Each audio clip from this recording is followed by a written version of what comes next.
Radha Pandarum, and I am a principal researcher at the CSIR.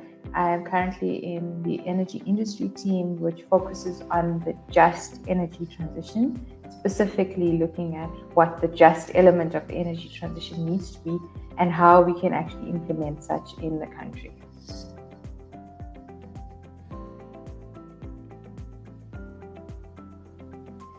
A just transition is one that leaves nobody behind.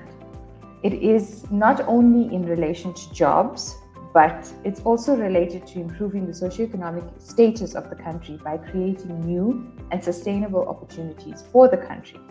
It also ensures that the process for the transition is an inclusive one with all forms of stakeholder participation and input.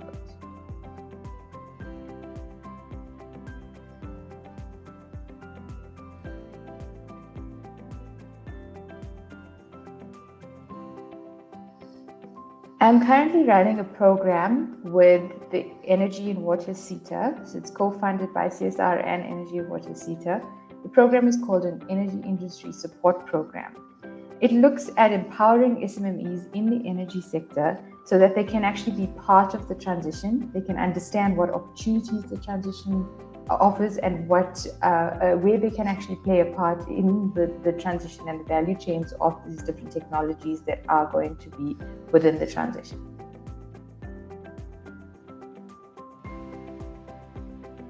The biggest challenge includes a lack of skills and a lack of prioritization of policy intent. It seems like we have very big aspirations to achieve everything, but no prioritized actions and no prioritized plans. We are currently in an energy crisis at the moment and need new capacity to be added to the grid. But we're still focusing a lot of our resources on the future vision rather than trying to solve the problem at hand.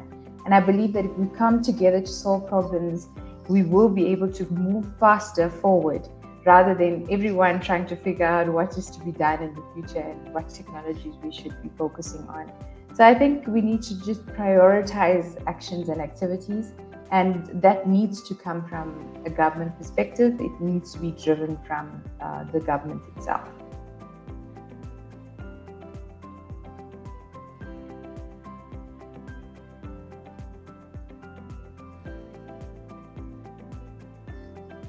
Okay, so the just energy transition in terms of employment, it is there to create more employment. The just element in terms of the research that we look at is trying to combat the triple challenge that we currently have of poverty, unemployment, and inequality.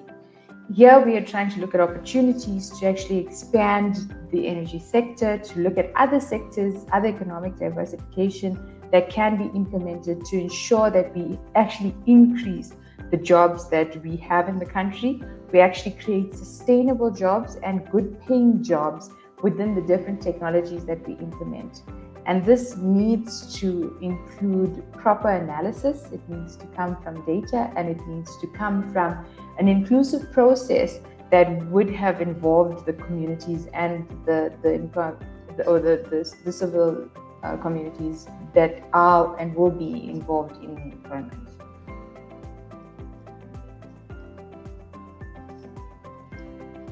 No, we are not. I think we've realized that our education system is not demand-driven, and this needs to change.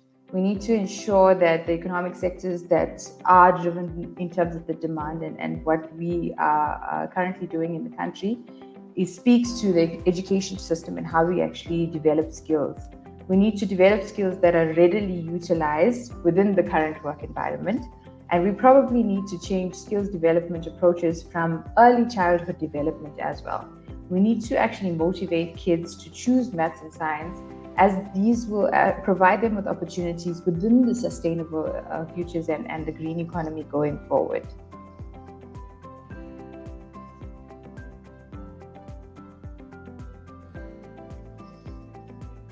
In terms of the carbon markets, there's a significant gap in the price of green or low carbon products that are compared to the high carbon intensity products due to many reasons. Technology is new, we're still trying to understand what technology to actually implement. And given the commercialization of these specific technologies that are going to be selected, it's probably very nascent. One of the ways that we can try to close the gap is to implement carbon markets and related mechanisms.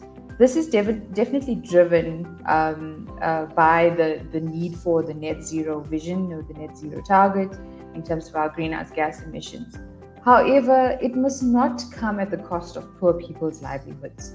Unfortunately, should this be implemented the way it's currently envisaged, it will lead to the price of living increasing and may even result in worsened socioeconomic issues, especially in developing countries. I recommend that the impacts should be properly analyzed and understood in terms of what it would do to the economy of especially the poor people and the poor livelihoods, and how we can actually create an environment where we don't really affect their lives and their livelihoods. There could be some innovative solutions that we can come up with that may not necessarily increase the price of food and the living measures that they will be experiencing in the future. So I think that significant analysis is required, significant research is required, especially for developing countries. And I think maybe there might even need to be a different target and a different measure put out for developing countries versus developed countries. And I think definitely more research is required.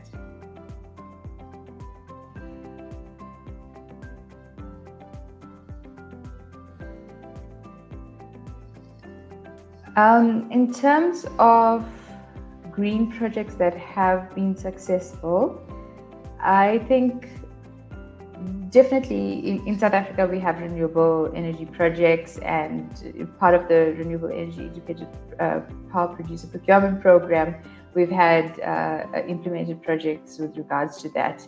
In terms of the inclusion and the justness of those projects, I think they're still lacking.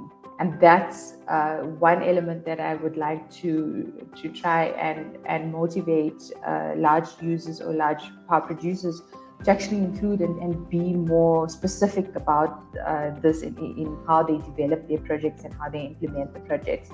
There are some projects internationally that have community involvement. So some models known as community shared PV and community shared microgrids.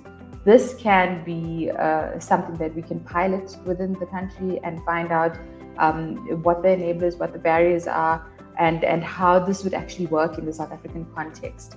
We need to try to create some sort of ownership from communities within these large infrastructure projects and see whether we can actually take along the communities with us while we're implementing the projects and post-implementation in terms of operations and maintenance.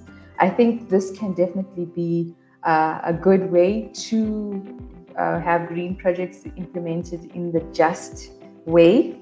In terms of the green projects that would have changed lives, I know that yes, sometimes some communities or some large power producers build PV plants for communities that have never had electricity.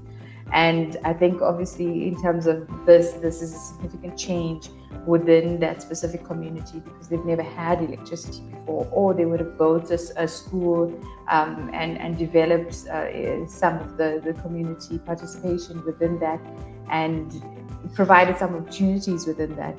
But I think that's still small. We need to do more. We need to ensure that we have a larger impact in terms of the justness. We need to ensure that the broader picture is looked at and the whole country is actually thought of when we are looking at these different projects and technologies.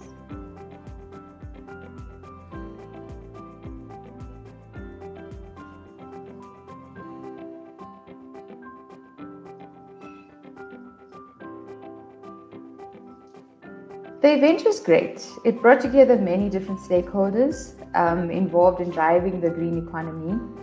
And I think it is very important that we actually start speaking as a continent in the green economy. And I think that's what's lacking. We need to bring together all of the countries that will be part of this economy.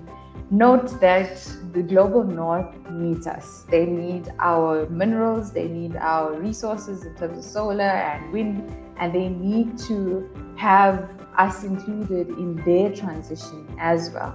So we need to come together to have a larger voice in what we want as a continent.